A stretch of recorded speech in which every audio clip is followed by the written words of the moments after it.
మరోవైపు Pulivendula ZPTC గెలుపుపై TDP అభ్యర్థి Latha Reddy react అయ్యారు. పులివెందుల ప్రజలు మంచి మెజారిటీతో గెలిపించారు, భారీ మెజారిటీతో గెలిచినందుకు ఎంతో సంతోషంగా ఉందని చెప్పారు. తనకు ఓట్లు వేసి ఈ స్థాయి విజయాన్ని కట్టబెట్టిన ప్రజలందరికీ కూడా ధన్యవాదాలు చెప్పారు లతారెడ్డి.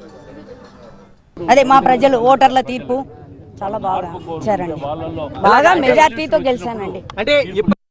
అదే మా ప్రజలు ఓటర్ల తీర్పు చాలా బాగా ఇచ్చారండి, బాగా మెజార్టీతో గెలిచానండి. అదే మా ప్రజలు ఓటర్ల తీర్పు చాలా బాగా ఇచ్చారండి, బాగా మెజార్టీతో గెలిచానండి. మంత్రి అనగాని మాట్లాడుతూ అరాచక పాలనకి ప్రజలు గుడ్ బై చెప్పారన్నారు.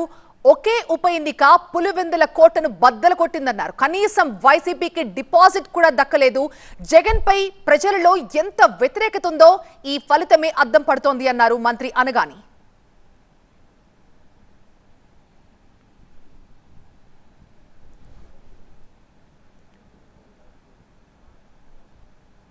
టీడీపీ ఘన విజయంపై మంత్రి అనగాని కూడా స్పందించారు.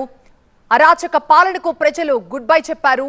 ఒకే ఉప ఎన్నికతో పులివెందుల కోటను బద్దలు కొట్టామని చెప్తున్నారు. కనీసం వైసీపీకి డిపాజిట్ కూడా దక్కలేదు. అత్యంత భారీ మెజారిటీతో టీడీపీ అభ్యర్థిని ప్రజలు గెలిపించారు. ఈ ఫలితంతోనే అర్థమైపోతోంది జగన్ పై ఎంత వ్యతిరేకత ఉందో అని మంత్రి అనగాని అన్నారు.